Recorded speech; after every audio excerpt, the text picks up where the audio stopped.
നമസ്കാരം.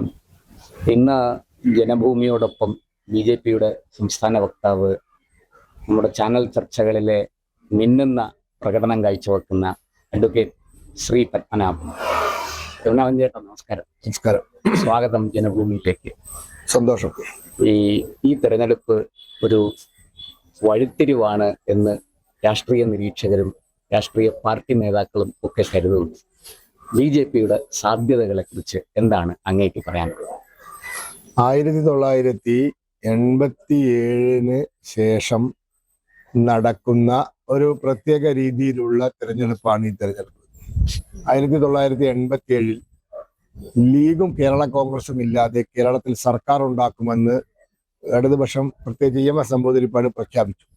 എന്നാൽ അത് കാണണമെന്ന് UDFന്റെ കൂടെ ഉണ്ടായിരുന്ന ലീഗും കേരള കോൺഗ്രസും വെല്ലുവിളിച്ചു. പക്ഷേ തെരഞ്ഞെടുപ്പ് കഴിഞ്ഞപ്പോൾ ഇടതുപക്ഷത്തിന് അത് സാധിച്ചു. ലീഗും കേരള കോൺഗ്രസും ഇല്ലാതെ സർക്കാർ ഉണ്ടാക്കാൻ സാധിച്ചു. സത്യത്തിൽ അതിന്റെ കാരണം അന്ന് BJP ഏതാണ്ട് 5.5%, 6% പിടിച്ചു എന്നുള്ളതാണ്. എൻ്റെ ഓർമ്മ ശരിയാണ്, 8 ലക്ഷം വോട്ട് അന്ന് BJP പിടിച്ചു. അന്ന് ഇടതുപക്ഷത്തിന് ലീഗും കേരള കോൺഗ്രസും ഇല്ലാതെ കേരളത്തിൽ സർക്കാർ ഉണ്ടാക്കാൻ സാധിച്ചത് കോൺഗ്രസിന് പോകേണ്ടിയിരുന്ന ഒരു 4-5% വോട്ട് ഭാരതീയ ജനതാ പാർട്ടി പിടിച്ചെടുത്തു എന്നുള്ളത് കൊണ്ടാണ്. അപ്പോ അത് ഒരു വഴിത്തിരിവായിരുന്നു. പക്ഷെ അതിൽ നിന്നൊക്കെ ഇടതുപക്ഷം പിറകോട്ട് പോയി. 91 ആവുമ്പോഴേക്കും അവര് പതുക്കെ ആ ചിന്താഗതി മാറ്റി. 96 അവര് INL കൂട്ടുകൂടി, പിന്നെ ജോസഫിനെ കൂട്ടി, പിന്നെ അങ്ങനെ അവരും UDFും തമ്മിൽ വലിയ വ്യത്യാസമൊന്നും ഇല്ലാതെ. എന്നാൽ ഇത്തവണ സംഭവിക്കാൻ പോകുന്നത് ഈ ന്യൂനപക്ഷ വോട്ടുകൾ കൺസോളിഡേറ്റ് ചെയ്ത് കൈ കിട്ടിയാൽ കേരളം അങ്ങ് ഭരിച്ചു കളയാം എന്നൊരു ചിന്തയുണ്ട്. അത് തകരാൻ പോവുകയാണ്. ന്യൂനപക്ഷ വോട്ട് വാങ്ങി കേരളം ആരും ഭരിക്കാൻ പോകുന്നില്ല. അതുകൊണ്ട് മാത്രം കേരളം ഭരിക്കാം എന്നുള്ള ആ ഒരു കേരളത്തിലെ ഒരു വിശ്വാസമുണ്ട്. അത് തകരുന്ന തെരഞ്ഞെടുപ്പാണ്. അതിന്റെ ഏറ്റവും വലിയ ക്ഷീണം സംഭവിക്കാൻ പോകുന്നത് UDFനാണ്. UDF ഇപ്പം മുസ്ലിം വോട്ടിന് വേണ്ടിയുള്ള പരക്കം പാച്ചിലാണ്. അതിനുവേണ്ടി എന്തൊക്കെ വൃത്തികേടുകളും നെറികേടുകളും ചെയ്യാൻ പറ്റുമോ അതൊക്കെ ചെയ്യാൻ ആ UDFനായിരിക്കും ഈ തെരഞ്ഞെടുപ്പിൽ ഏറ്റവും കനത്ത പ്രഹരമേൽക്കാൻ പോകുന്നത്. സ്വാഭാവികമായിട്ടും LDFന് ലഭിക്കും. കാരണം ന്യൂനപക്ഷ വോട്ടുകൾ അവരിൽ നിന്ന് അകന്നു കഴിഞ്ഞു. എന്നാൽ ന്യൂനപക്ഷ വോട്ടുകൾ കൊണ്ട് മാത്രം കേരളം ഭരിക്കാമെന്ന UDFന്റെ സ്വപ്നവും തകരും. ഇവിടെ ഭാരതീയ ജനതാ പാർട്ടി നിയമസഭയ്ക്ക് പുറത്ത് മാത്രമല്ല, നിയമസഭയ്ക്കകത്തും വലിയ ഒരു ശക്തിയാവും, നിർണായക ശക്തിയാവും. ഞാൻ മനസ്സിലാക്കുന്നത് കേരളത്തിൽ ആർക്കും ഭൂരിപക്ഷം കിട്ടാത്തൊരവസ്ഥ വരും. വലിയ തോതിൽ അംഗസംഖ്യയോടുകൂടി BJP നിയമസഭയ്ക്കകത്തുണ്ടാവും.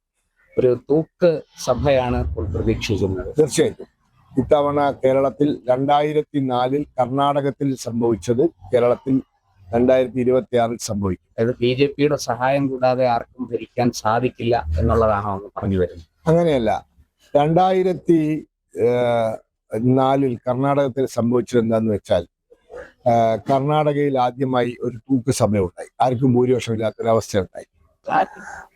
അതിന്റെ സൂചന കർണാടകത്തിൽ കണ്ടത് 1991 91 BJP 21% വോട്ടും 4 സീറ്റും നേടി. പിന്നീട് നടന്ന അസംബ്ലി തെരഞ്ഞെടുപ്പുകളിലൊക്കെ BJP ഒരു വലിയ ശക്തിയായി വളർന്നു. 2004 BJP ഏറ്റവും വലിയ ഒറ്റകക്ഷിയായി. ഇത്തവണ കേരളത്തിൽ 2004 സംഭവിച്ചത് സംഭവിക്കും. കാരണം 91 കർണാടകത്തിൽ സംഭവിച്ചത് 2024 കേരളത്തിൽ സംഭവിച്ചു കഴിഞ്ഞു. കർണാടകത്തെ പോലെയല്ല കേരളം. കേരളം കുറച്ചുകൂടി സ്പീഡിലാണ് മാറ്റം ഉണ്ടാവുക. അപ്പോൾ ഇത്തവണ കേരളത്തിൽ നിയമസഭയ്ക്കകത്ത് ഗണ്യമായ സംഖ്യയിൽ BJP ഉണ്ടാവും. കേരളത്തിൽ കൃത്യമായ ഭൂരിപക്ഷം ഇരു മുന്നണിക്കും ലഭിക്കാൻ സാധ്യതയില്ല. അപ്പോൾ സംഭവിക്കുക, ഏതെങ്കിലും മുന്നണിയിൽ നിന്നും ചില ഘടകകക്ഷികൾ മറ്റു മുന്നണിയിലേക്ക് പോയി സർക്കാർ ഉണ്ടാക്കാൻ സാധ്യതയുണ്ട്. അങ്ങനെയെങ്കിൽ ഒരു മുന്നണി പൂർണ്ണമായിട്ടും തകരും എന്നുള്ളതാണ്.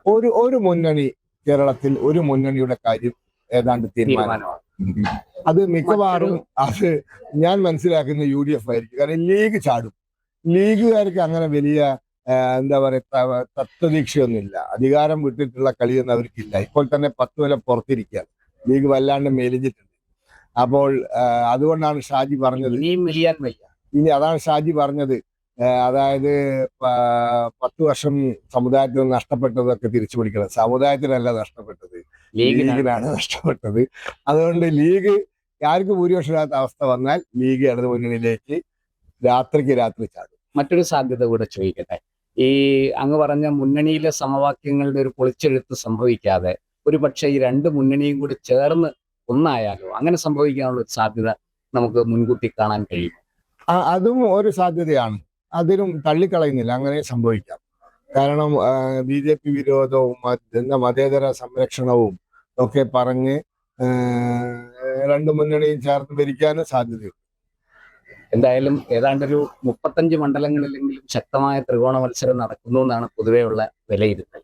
എന്താണ് അതേക്കുറിച്ച് അങ്ങേക്ക് പറയേണ്ടത്? പരമ്പരാഗതമായി BJP ശക്തമായി മത്സരം കാഴ്ചവെക്കുന്ന മഞ്ചേശ്വരം, കാസർഗോഡ്, പാലക്കാട്, മലമ്പുഴ, അതുപോലെ തന്നെ നേമം, വട്ടിയൂർക്കാവ്, തൃശ്ശൂര്, പിന്നെ കഴക്കൂട്ടം പോലുള്ള മണ്ഡലങ്ങളിൽ നിന്നുമൊക്കെ വ്യത്യസ്തമായി ഒരുപാട് കറുത്ത കുതിരകളുണ്ട്. ഞാൻ വരുന്ന കോഴിക്കോട് അങ്ങനത്തെ 2 കറുത്ത കുതിരകൾ ഉണ്ടെന്നാണ് ഞാൻ മനസ്സിലാക്കുന്നത്. അപ്പോൾ കേരളത്തിലെ ഏതാണ്ട് എല്ലാ ജില്ലകളിലും കൃത്യമായ ത്രികോണ മത്സരം നടക്കുന്നുണ്ട് പല മണ്ഡലങ്ങളിലും. അപ്പോൾ അത്ഭുതങ്ങൾ പ്രതീക്ഷിക്കാം. തീർച്ചയായിട്ടും ജനഭൂമിയോടൊപ്പം ഏതാനും സമയം ചെലവഴിച്ച ശ്രീ അഡ്വക്കേറ്റ് ശ്രീപത്മനാഭൻ, അദ്ദേഹത്തിന് നന്ദി അർപ്പിക്കുകയാണ്. ഒപ്പം BJPക്ക് തികഞ്ഞ വിജയാശംസകൾ. നന്ദി, നമസ്കാരം. കൂടുതൽ വാർത്തകളും വിശേഷങ്ങളും നേരിട്ട് ലഭിക്കാൻ ജനങ്ങളിൽ നിന്ന് ജനങ്ങളിലേക്ക് ജനഭൂമി ന്യൂസ് സബ്സ്ക്രൈബ് ചെയ്യൂ. ബെൽ ബട്ടൺ അമർത്താനും മറക്കരുത്.